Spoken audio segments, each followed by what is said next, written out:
A palavra cristão significa, logicamente, que ele é como Cristo, né? Era normal entre aqueles que serviam Herodes serem chamados de herodianos, os cesarianos, né? Enfim, eles levam o nome daquele que é o seu Senhor. Por quê? Porque eles são governados por aquele Senhor. Então, ser um cristão, na verdade, ser um cristiano, né, é aquele que tem Jesus como Rei, como Senhor. E Jesus nos ensina que ninguém pode amar a Ele sem amar os seus mandamentos. E é impossível conhecer a Deus sem conhecer a Jesus. Ele disse: quem vê a mim vê o Pai. Quem me vê, vê o Pai. Então, nós sabemos que é impossível alguém se dizer cristão se não for batizado, porque Jesus mandou assim. Se não receber do Espírito Santo, porque assim Jesus falou que era necessário nascer de novo. E sem conhecer os mandamentos e observar os mandamentos, é impossível alguém ser um cristão. Mas você vai ofender alguém se você falar isso lá fora. Se você chegar para um colega de trabalho seu e ele disser: eu sou cristão não praticante, e você disser para ele: meu pastor disse que cristão não praticante é igual vegetariano não praticante. Não existe, né? Você vai ser insultado ou vão olhar torto para você. Vão dizer: mas quem é você para dizer que eu não tenho Deus? Quem é você para dizer que eu não sou cristão? Eu sou cristão sim. E aí você pode ser mais chato ainda e perguntar: mas então qual é o primeiro mandamento? Ou escolher o quarto mandamento. E a pessoa vai dizer com certeza: agora eu não lembro, mas eu sou cristão, né? Então, nós aprendemos que o verdadeiro cristão, basicamente, ele tem duas características. É lógico que, tirando essa parte de que ele nasceu de novo, recebeu o Espírito Santo, isso são as coisas elementares e básicas que todos nós sabemos. Mas o que fez com que aquela população, aquela sociedade, chamasse aquela igreja de Antioquia de cristãos, foi o modo deles viverem. E aqui nós podemos cair num perigo de acharmos que cristão é aquele que faz alguma coisa. Então nós aprendemos que o cristão, ele não meramente faz, mas ele também sente prazer em fazer. Essa é a característica do cristão. Poderíamos resumir isso naquilo que o apóstolo Paulo fala aos Filipenses: tende em vós o mesmo sentimento que houve em Cristo Jesus. Em algumas versões da Bíblia está escrito: tende em vós a mesma atitude. Em outras versões está escrito: tende em vós o mesmo sentimento. Ué, sentimento é atitude. A palavra ali no grego é phronesis. Não é mero sentimento e nem mera atitude. É uma atitude que está em harmonia com o sentimento. Ou seja, nós fazemos aquilo que Cristo fez e nos ensinou, mas com um sentimento de alegria e prazer nisso. Então, ao mesmo tempo, quando nós não conseguimos cumprir o mandamento, nós temos plena paz, porque entendemos que o Evangelho é sobre o que Jesus fez. Nós entendemos que a nossa justiça é Jesus. Nós entendemos que só há justiça em amar a Deus de todo o coração, entendimento e forças. Nós cantamos aqui que nós estamos aqui só para adorar ao Senhor e fazer o nome do Senhor grande. E depois nós cantamos que nós estamos aqui para dar ao Senhor o louvor que é devido. Mas o louvor que é devido a Deus é toda a honra e toda a glória. E isso só pode acontecer quando nós amamos a Deus de todo o coração, entendimento e forças. Então, apesar de nós cantarmos que estamos aqui para adorar a Deus e dar a Ele o louvor que é devido, nós não conseguimos amar a Deus de todo o coração, entendimento e força. E só isso é justo. Somente isso é justo. Porque Deus é digno de toda a honra, toda a glória, de todo o nosso amor, né? De todas as nossas forças, de todo o nosso sentimento. Mas como nós não temos essa justiça em nós, Deus amou o mundo de tal maneira e enviou seu único Filho, né, para cumprir a justiça em nosso lugar, a justiça que nós não conseguimos. Então isso é o Evangelho. E o cristão verdadeiro, ele não fica desesperado quando não consegue cumprir o mandamento, pensando que não vai ser salvo, porque nada pode mais nos separar do amor de Deus, visto que nós somos aceitos no amar. Nós o amamos porque Ele nos amou primeiro. Não há condenação para aqueles que estão em Cristo Jesus. Então o cristão tem plena paz, porque quando ele vence a falta do mandamento de conseguir obedecer a Deus, ele confia na justiça de Jesus Cristo. Mas ao mesmo tempo, o cristão verdadeiro também tem desespero. E aí você vai dizer: então pastor, o senhor está se contradizendo. Não, é um paradoxo. Nós ficamos desesperados por não conseguirmos amar a Deus como deveríamos. Não é uma questão de ser salvo ou não ser salvo. Não é uma questão de ter a alma livre do inferno, mas o inferno livre das nossas almas, tirado das nossas almas. É uma questão de sermos transformados à imagem de Deus e sermos seres humanos. Porque aquele que não busca a santificação de ser como Jesus, ele é menos que um ser humano. Na língua inglesa, a palavra primogênito é protótipo. Protótipo. Jesus é o primogênito, ele é o protótipo de ser humano. Então nós estamos aqui para dar o louvor que é devido a Deus e para nos conformarmos à imagem de Jesus, ou seja, para sermos humanos genuinamente.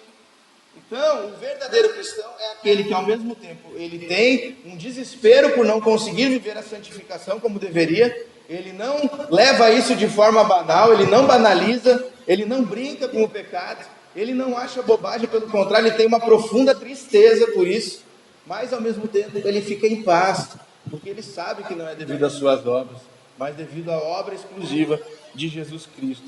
Foi aquilo que aqui nós vimos semana passada sobre graça preciosa e graça barata, né? Quem inventou esses termos foi Bonhoeffer, né? Um luterano que morreu em campo de concentração.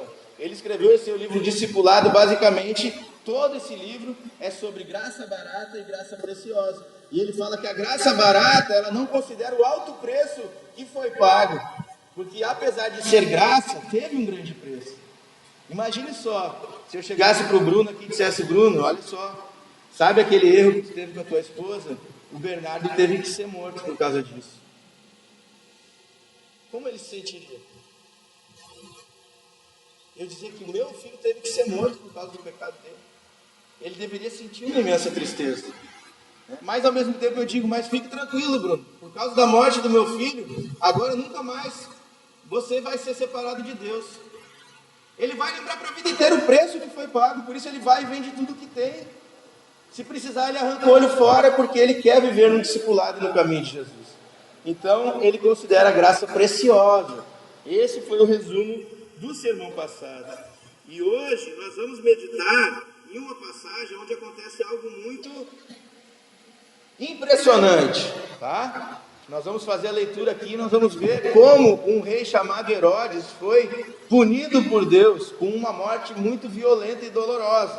E isso pode impressionar alguns, porque nós lemos no catecismo que a doença e a saúde vêm de Deus, que a pobreza e a riqueza vêm de Deus. E na providência de Deus, na sua soberania, ele resolveu castigar com doença esse rei. Nós vamos aprender o motivo disso, nós vamos meditar nisso, e eu queria fazer essa leitura então contigo, meu irmão, minha irmã, do capítulo 12 de Atos. Hoje nós vamos fazer a leitura de todo esse capítulo.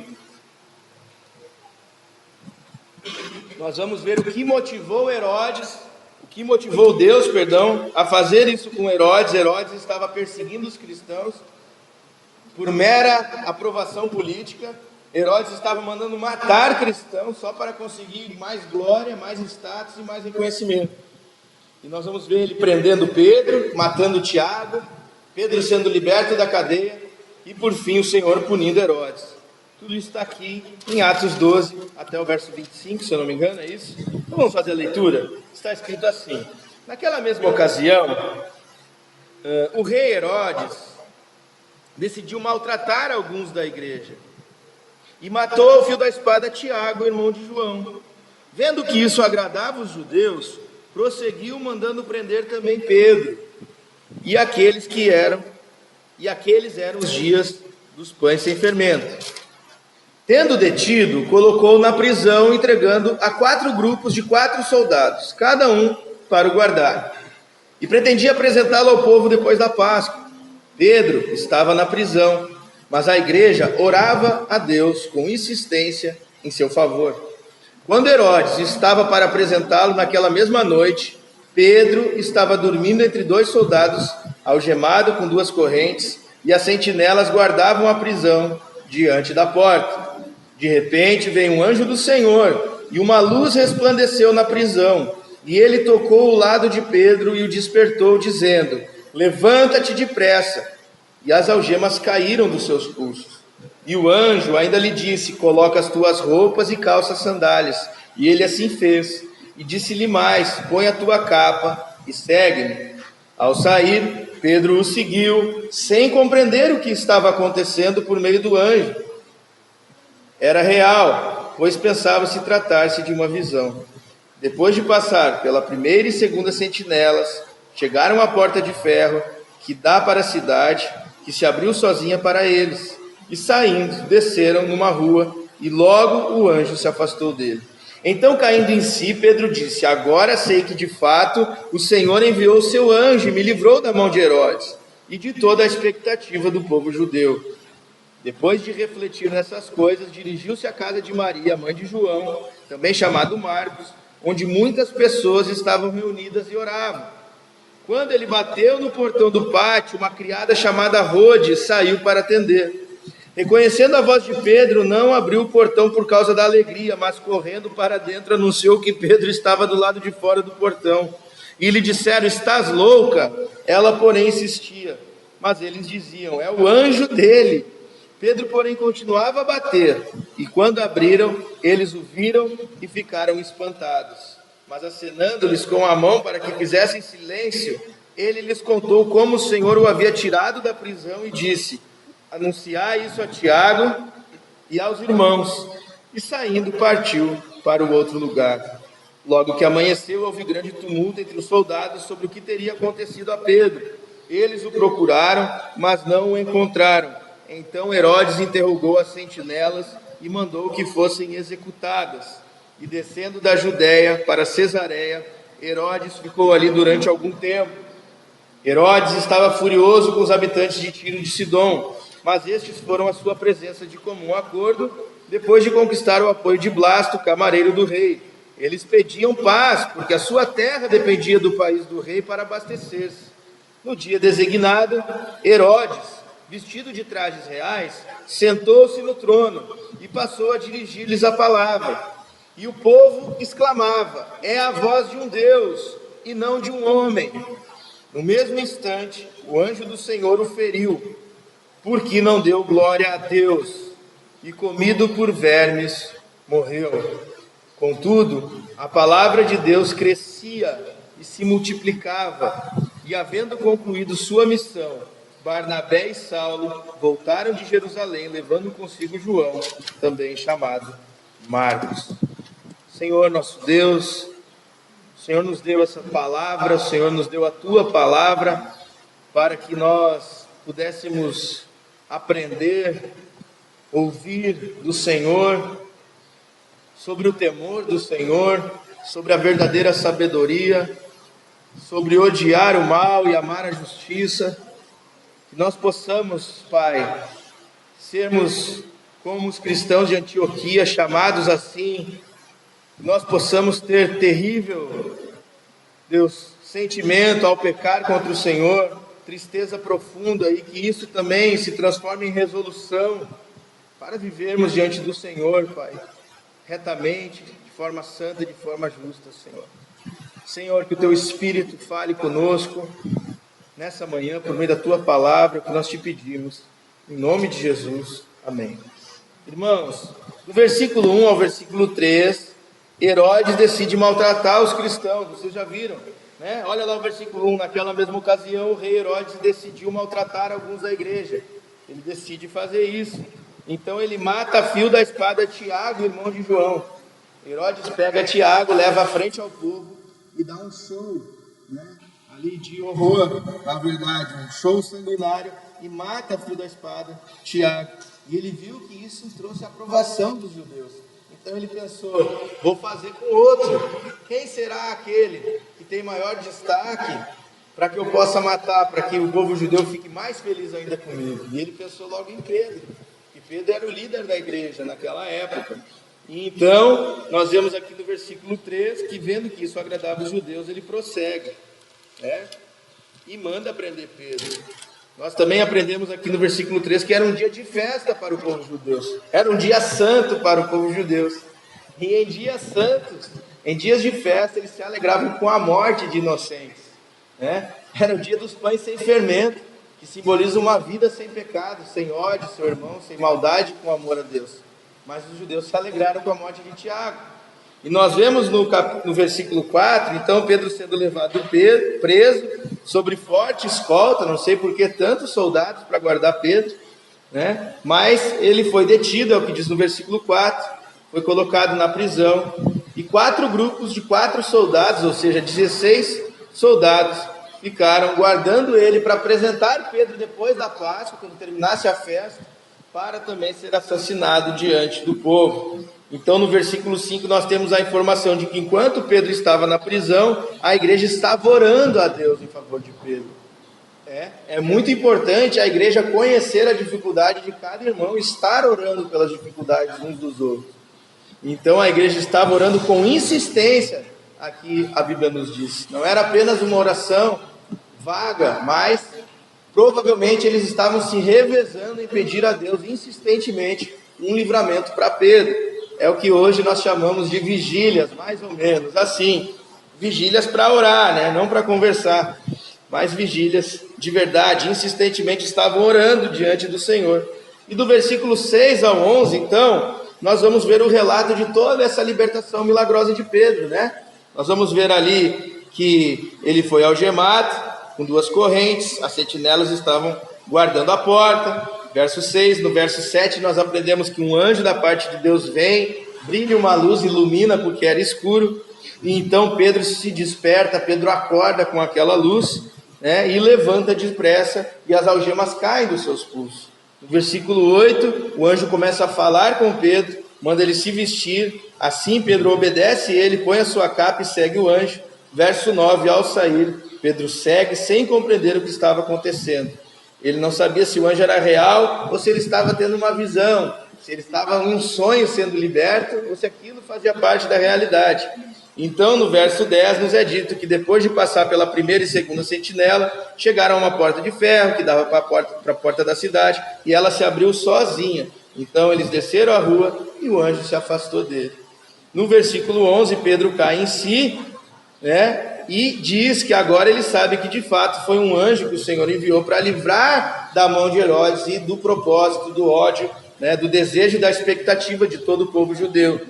No versículo 12 ao 17, nós vamos ver Pedro indo até a casa de Maria, a igreja da época era a casa de Maria, e então eles estavam ali se reunindo, e nós vamos ver esse relato do reencontro, né? Olha lá, ele reflete nessas coisas, verso 12, vai à casa de Maria, mãe de João, também chamado Marcos, e muitas pessoas reunidas estavam ali orando. Ele bate na porta, no versículo 13, sai essa criada com esse nome engraçado, Rod, ela sai para atender ele, e ela volta louquinha para dentro de casa e deixa ele lá esperando na porta, de tanta alegria, né?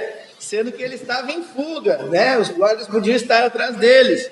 Então, ela faz isso, no versículo 14 é dito, e no versículo 15 todo mundo chama ela de maluca, e ela porém insiste. Então eles dizem, não, então tu deve ter visto o espírito de Pedro, alguma coisa assim. Não é possível, ele está preso lá no presídio central, tem 16 guardas, não tem como. Incrível, né? A igreja orando por libertação, mas não acredita na libertação. Muitas vezes nós somos assim, né? Nós oramos, insistimos, pedimos as coisas, mas no fundo nós não acreditamos que aquilo pode acontecer. Existem outras pessoas que são parecidas conosco aqui na Bíblia também. Tá? É um consolo para a gente, mas também um alerta, porque o Senhor pode fazer infinitamente mais daquilo que pensamos ou pedimos. Então Pedro te fala, fica em silêncio, tio, eu estou em fuga, versículo 17, e conta tudo que o Senhor fez, e manda anunciar a Tiago e a todos os outros irmãos. Tiago era o líder da igreja em Jerusalém, então eles saem e partem para outro lugar. No versículo 18 nós vemos que assim que amanhece, acontece aquela confusão no presídio, né? Todo mundo acorda e vê que Pedro não está ali.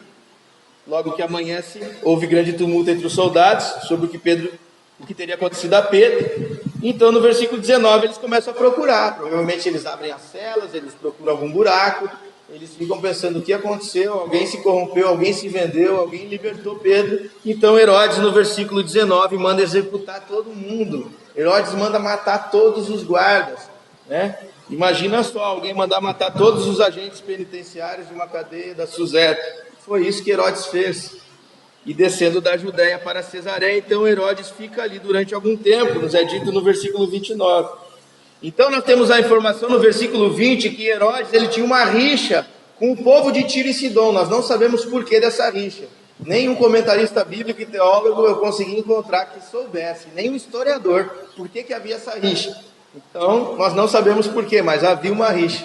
Mas o povo de Tiro e Sidom, ele foi implorar o favor de Herodes. Por quê? Porque da mão de Herodes vinha o seu alimento. É isso que fala no verso 20.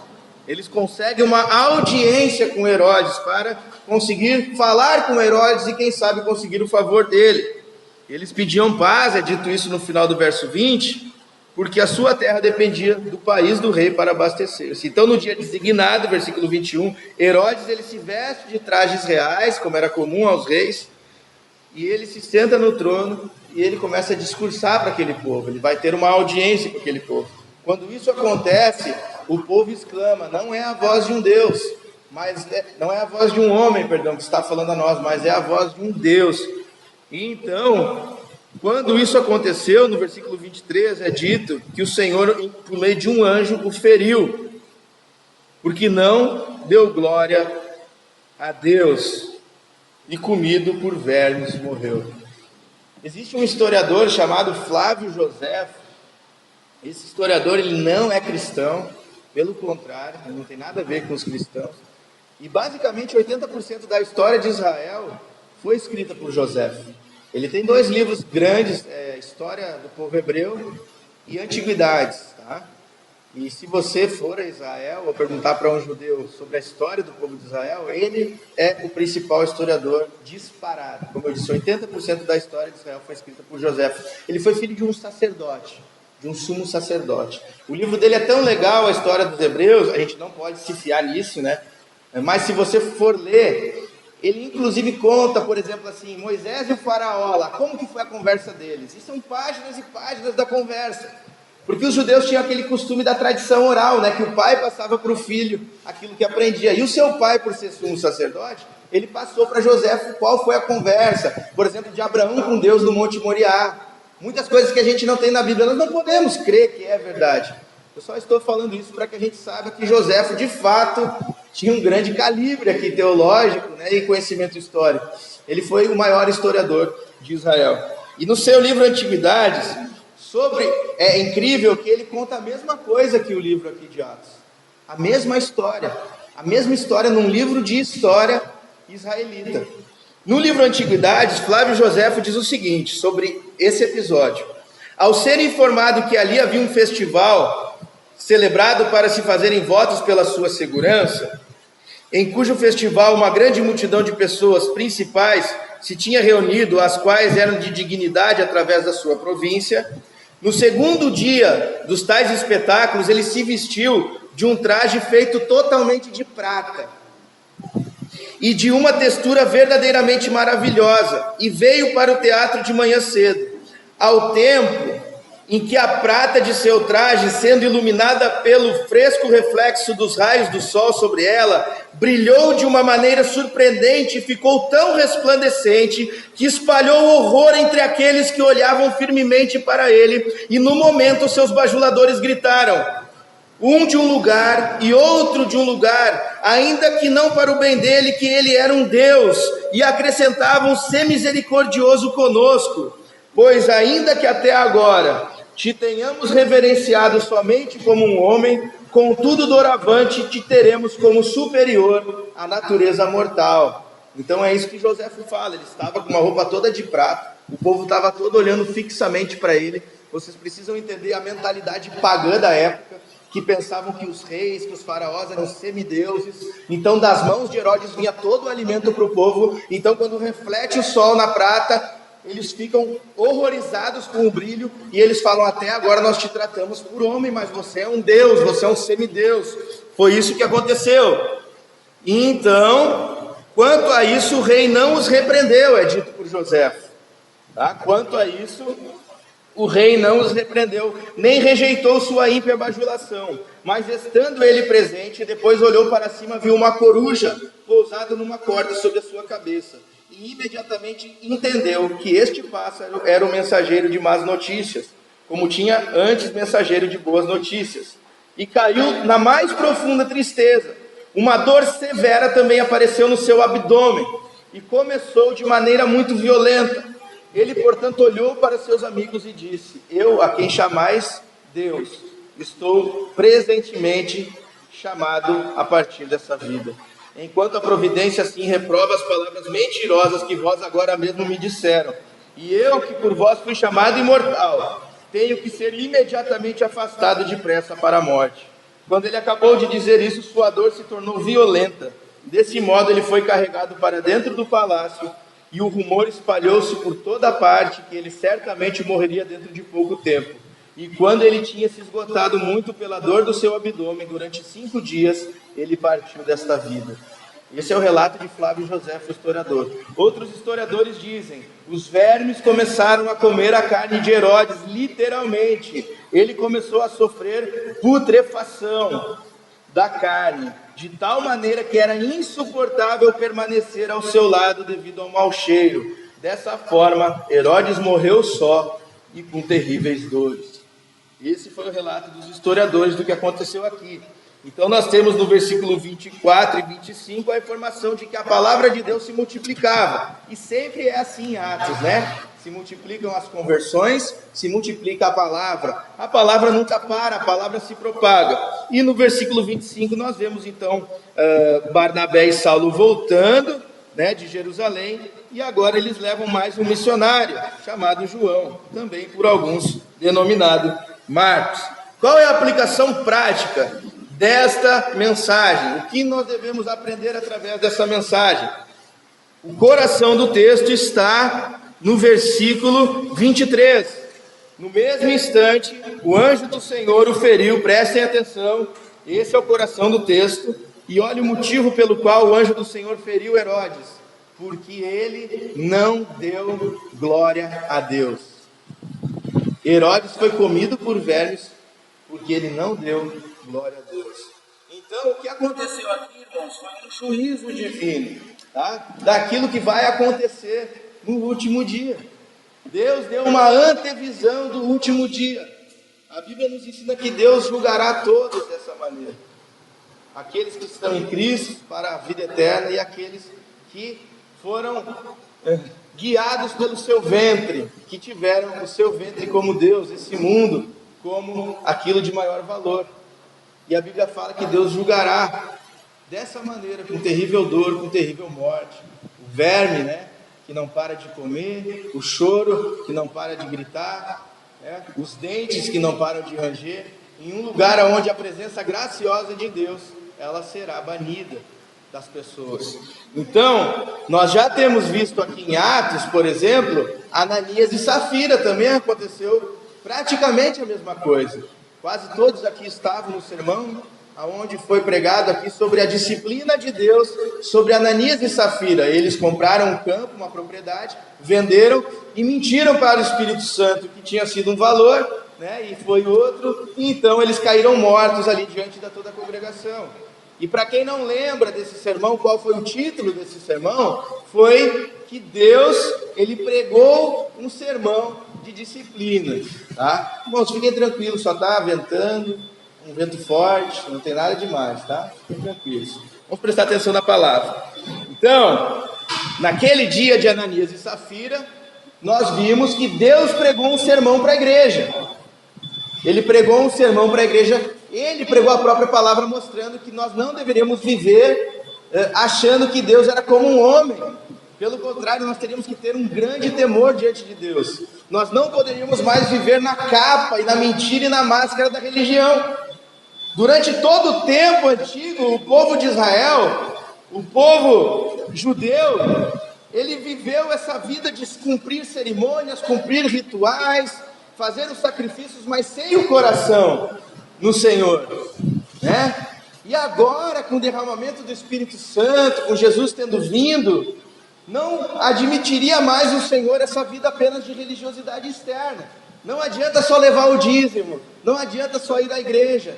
O Senhor pede o todo do homem. Ananias e Safira acreditavam que poderiam alcançar o favor de Deus levando uma oferta, levando um valor financeiro, fazendo o que todos os outros faziam. A Bíblia fala que Ananias e Safira viram que os outros entregavam suas posses e disseram: vamos fazer o mesmo. Ou seja, vamos imitar os outros. Então Deus prega um duro sermão para a igreja, dizendo que não aceitaria mais isso. E o que nós lemos aqui antes de começar o culto? 1 Pedro 4. Não sei se você prestou atenção, mas em 1 Pedro 4 está escrito que o juízo começou pela casa de Deus. E ele vai se estender por toda a terra. E aqui em Atos isso também aconteceu. Ananias e Safira faziam parte da casa de Deus. E o juízo começa por eles. Mas o juízo também se estende aos de fora. Se Deus disciplinou os da sua casa, o que Deus fará com aqueles que não são da sua casa? Se é importante que nós cristãos venhamos a temer e tremer diante de Deus, porque Ele não poupará aquele que de fato não se entregou totalmente, mas está vivendo uma vida de hipocrisia e mentira na religião. Se Ele não poupará esses, muito menos Ele poupará o ímpio. É isso que Ele está nos ensinando. O texto que nós lemos em 1 Pedro 4 é a explicação desse sermão. Se nós lêssemos com atenção 1 Pedro 4, eu nem precisaria pregar o sermão. Era só nós entendermos ali o que Deus está fazendo, tá bom? Então, para que nós venhamos a ter a atitude correta, ao ouvirmos essa palavra, nós precisamos refletir do porquê esse juízo veio sobre Herodes. A primeira coisa que eu queria te perguntar, eu não sei se você já parou para pensar nisso. Se eu lhe desse duas opções, qual resposta você me daria? Nós somos aquilo que pensamos ou nós somos aquilo que sentimos? Não precisa me responder. Você é aquilo que você pensa ou você é aquilo que você sente? Ou os dois, o que pensa e sente, né? Por que eu estou perguntando isso? Existe um romance de um escritor que eu não lembro o nome agora, eu acho que se chama A Sala, o romance. É muito engraçado e é muito tenso esse romance, porque nesse romance ele fala de uma sala sobre todo aquele que entra nessa sala, todos os desejos do seu coração são realizados. Se você entra na sala, todos os desejos do seu coração são realizados. E no romance tem dois caras que eles não querem entrar na sala. E todo o livro fica essa tensão se eles vão entrar na sala ou não vão. E sempre perguntam para ele, mas por que você não quer entrar na sala? Um deles particularmente morria de medo de entrar na sala. E ele dizia, porque eu tenho medo do que deseja o meu coração. Porque eu não sei o que deseja o meu coração. Ele tinha muito medo do que deseja o seu coração. Longe de mim menosprezar o intelecto. Você sabe o quanto aqui em nossa igreja nós prezamos pela doutrina, pela teologia, pelo conhecimento, por entendermos as falsas doutrinas, estudarmos catecismos, teologia sistemática, confissões de fé, enfim, todos aqui sabem disso.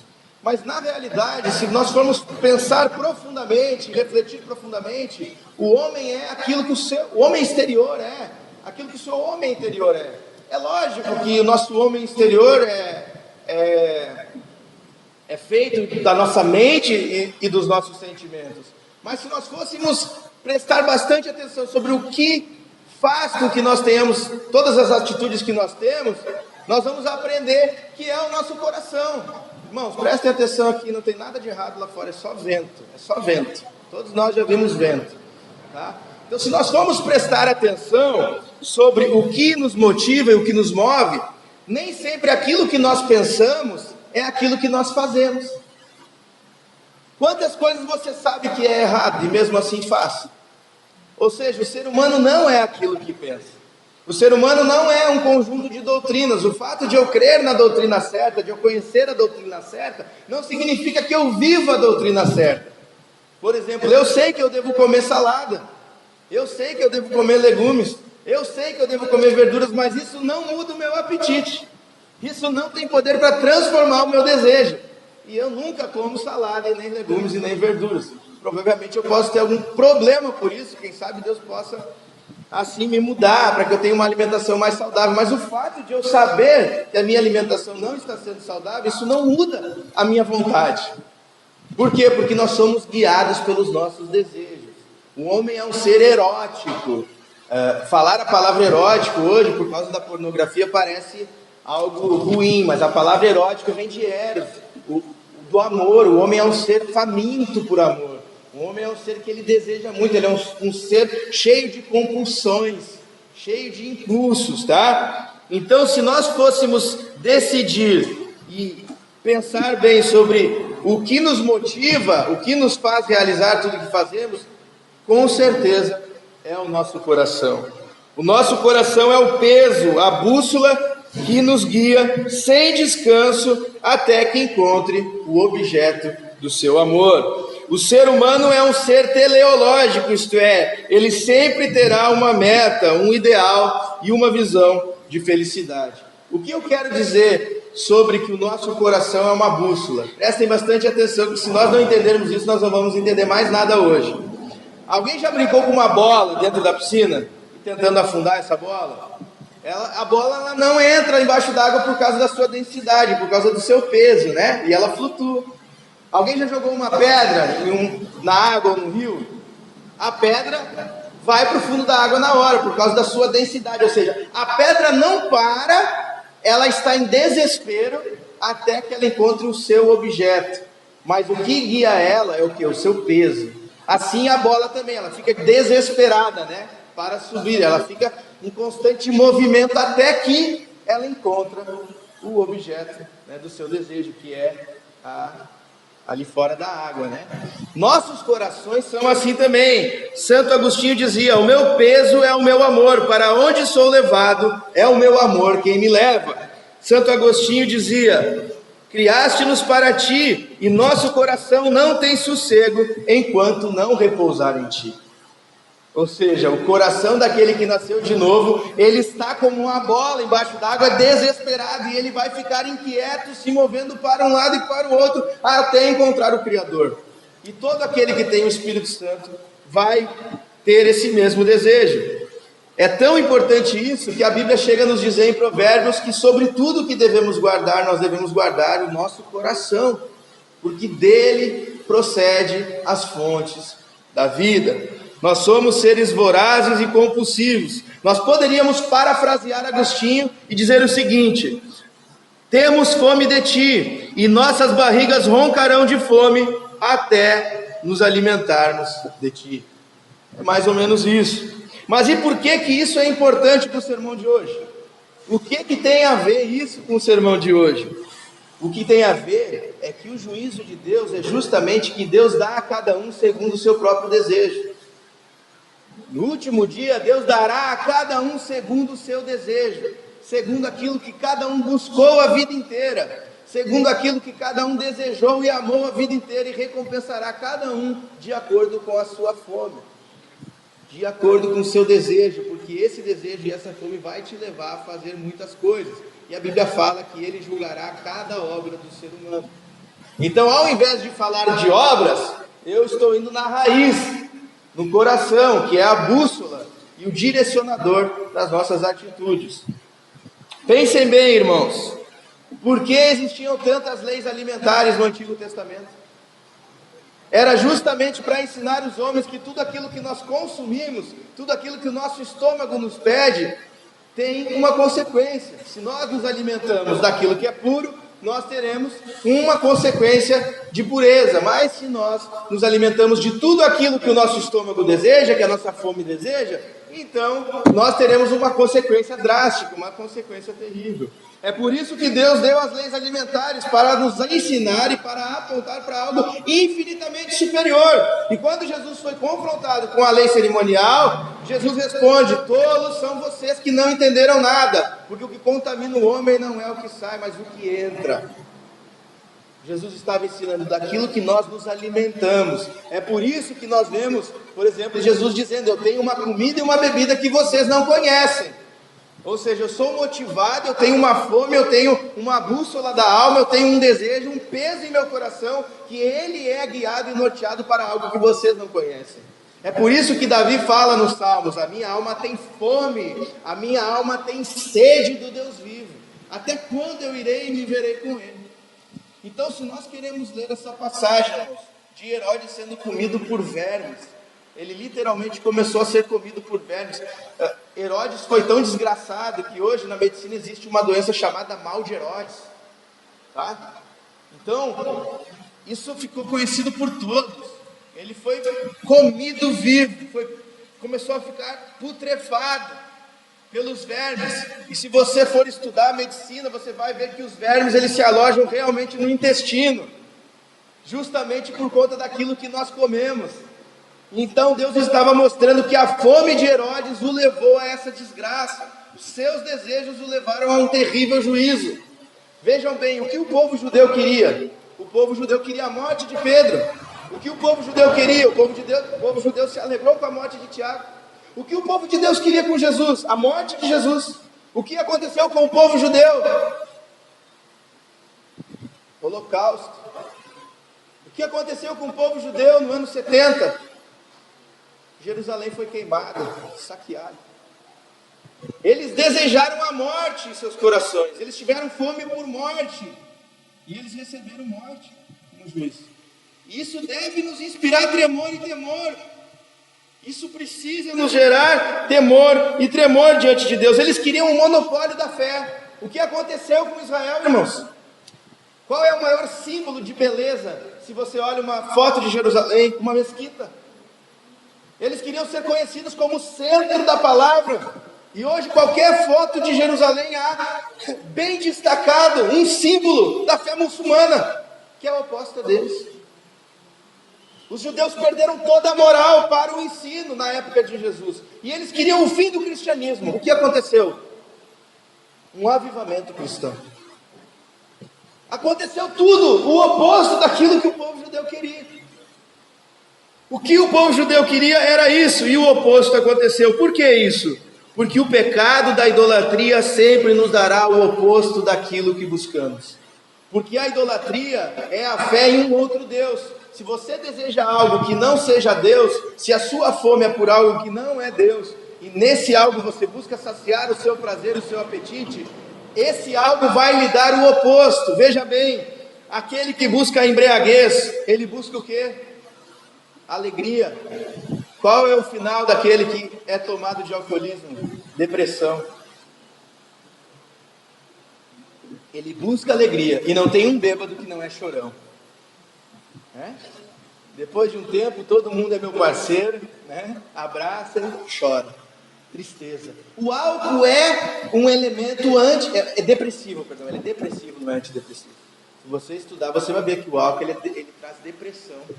Então você vai ao álcool procurando alegria, e você recebe o quê? Depressão. Você recebe tristeza. Tá? As drogas, você busca paz. Todo aquele que usa droga, ele busca uma paz. Ele busca ter um tempo de fuga desse mundo terrível. E eu entendo todo drogado, porque se você consegue ver em paz nesse mundo, tem algum problema com você. Se você não acredita que precisa sair desse mundo, nós acreditamos nisso, mas a nossa fé está em Cristo nos tirar, e nos colocar junto dele. Mas o drogado, ele busca, aquele que busca a droga busca a paz, mas o fim dele é o quê? Síndrome do pânico, desespero, ansiedade. Eu já fui um viciado, todos aqui sabem, durante muitos anos. E eu me lembro das terríveis síndromes de pânico que eu tinha, aonde se eu ouvisse um barulho de uma folha caindo, eu achava que vinha um exército contra mim. E até hoje, se eu pensar muito nisso, eu lembro dos terrores, o meu coração se abala em muito, das ansiedades que eu tinha. Eu buscava paz, mas o que eu tinha era desespero. A palavra é desespero. O drogado também busca liberdade, mas ao mesmo tempo ele encontra o quê? Escravidão. Ele busca a liberdade, mas no fim ele se torna um escravo. Vejam também a pornografia, a lascívia. É busca por prazer e termina em quê? Insensibilidade e apatia. Se você for estudar sobre pornografia, se você for no seu computador e digitar Fight the New Drug, que é um site que fizeram nos Estados Unidos, um combate contra a nova droga, a maior epidemia dos Estados Unidos é um caso de saúde pública, é a pornografia. Os jovens de 20 anos estão tendo que tomar remédio para impotência sexual. Para vocês terem uma ideia, nós consumimos em um ano, nós, eu digo, os não cristãos que têm acesso à internet e à pornografia, nós homens, tá? Os homens, nós antes de Cristo, nós homens, em um ano de pornografia, nós consumimos mais do que todos os nossos pais e avós a vida inteira. o acesso que nós temos, a quantidade de conteúdo. Tá? Então, existe hoje um problema onde muitos estão procurando especialistas, eles estão ficando violentos e impotentes, insensíveis, eles não têm mais prazer com a sua esposa, eles não têm mais prazer com a namorada, porque o sexo virtual não é o sexo da vida real. O sexo virtual, em primeiro lugar, ele é visual, é pelo que você vê. Tá? O sexo real, ele é sensitivo, é pelo que você sente, você não vê tudo que você está fazendo. E infinitas coisas mais que na pornografia não tem nada a ver com a vida real. E isso faz com que uma grande quantidade de dopamina e endorfina seja liberada em nosso cérebro, de tal maneira que quando nós vamos para a vida real, com o sexo normal, nós não temos essa quantidade liberada em nosso cérebro e nós não sentimos prazer. Então você fica insensível. O homem que viu muita pornografia, ele vai casar e vai esperar que a sua mulher faça o mesmo. E ela não vai fazer, porque ela não é uma prostituta. E ele teve muito tempo de prazer com aquilo, e vai ser desesperador para ele não ter prazer mais. E assim a mulher também que se entregou a outros homens antes de se casar, ela se entrega para ele, mas depois para se entregar para o seu marido será muito difícil ela se entregar totalmente, tendo em vista que os outros homens usaram dela. Então você usa da lascívia, você usa do sexo fora do casamento, você usa da pornografia e depois você tem insensibilidade. Você busca amor, mas no fundo você se torna um objeto. Você busca ser amado, mas na verdade você foi usado. E é isso que sempre acontece. E você busca amor também, dar amor, mas na verdade você só está usando o outro. Então também a pornografia nos dá o oposto. Eu poderia fazer uma lista gigante aqui de tudo aquilo que nós buscamos de prazer para saciar a fome da nossa alma, que no final dela, como diz Provérbios, é morte. Provérbios nos diz que esse é o caminho da violência contra a própria alma, que esse é o caminho da morte. O que Herodes amava? Herodes amava glória, beleza, imortalidade, divindade. O que ele queria? Status, reconhecimento, aclamação de todos. E o que ele recebeu? Vergonha, humilhação, solidão, morte, apodrecimento da alma. E a pergunta que fica para nós hoje: o que nós amamos? O que de fato nós amamos? Você entraria naquela sala do romance que eu falei, aonde todos os seus desejos lhe seriam dados? Ou você tem medo de que o seu coração deseje coisas terríveis que não seja o Senhor? Essa é a reflexão que nós devemos fazer hoje. Eu estou lendo um livro do James K. Smith, que se chama justamente Você é aquilo que você ama. E ele fala que a esposa dele convenceu ele a pau e corda a se alimentar mais saudavelmente. Ele era muito parecido comigo. Ele fala assim: aonde estivesse chocolate eu estava comendo, aonde tinha uma verdura eu estava fugindo. Ele disse. E a esposa dele era militante da causa humanitária, da alimentação. Para vocês terem uma ideia, a comida que ela comia, a esposa dele, ela dizia que era feita por morte humanitária, ou seja, aqueles porquinhos que eram assassinados ali, abatidos para comer, eram cuidados com todo o amor. Então tinha uma oração antes de matar ele era morto com paz, com tranquilidade, justamente para poder comer de uma forma reverente a Deus. Ela era uma mulher muito equilibrada, muito temente a Deus. Eu admiro a forma dela, é lindo ver a forma com que ela cuida da comida da família, para que todos comam apenas o que é necessário e com reverência diante da criação. E ele não concordava com isso. Então ele disse que quando ele leu um livro, o autor do livro falava as mesmas coisas que a esposa dele dizia, então ele acreditou no autor do livro, né? Não na esposa dele. Mas depois ele concordou com ela. E aí ele disse que ele começou a ler muito aqueles livros, que foi um assunto novo para ele.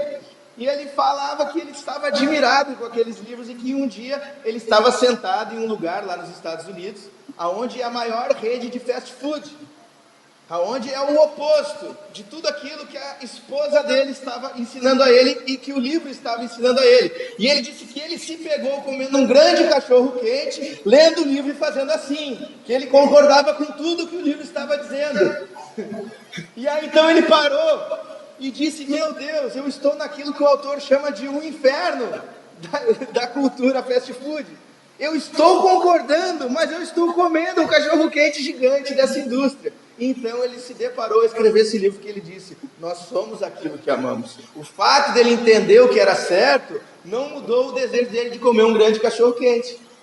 E essa é a reflexão que nós devemos fazer hoje, porque o que amamos irá definir quem somos. Por isso nós precisamos ser cheios do Espírito Santo em nosso coração, em nosso interior, para que Ele mude todo o nosso desejo, para que Ele mude toda a nossa afeição, para que nós venhamos a receber de graça, de paz, de misericórdia. Para isso, duas coisas são necessárias: usarmos os meios extraordinários. O que são meios extraordinários? Um clamor por um avivamento extraordinário. Nós precisamos que Deus nos revista com poder extraordinário, para que as nossas afeições sejam mudadas de forma extraordinária. Mas muito mais, irmãos. Os meios ordinários de Deus, eles ajustam os nossos corações. O que são os meios ordinários? Os meios de graça. A ceia do Senhor nos comunica graça, a palavra do Senhor nos comunica graça, a oração nos comunica graça.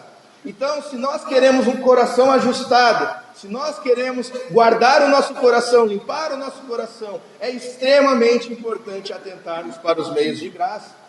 De outra maneira, nós estamos soltando os nossos corações, e ele será influenciado pelo mundo, ele será influenciado pela carne, e ele será influenciado pelo diabo. Porque outros tantos deuses nos são oferecidos todos os dias.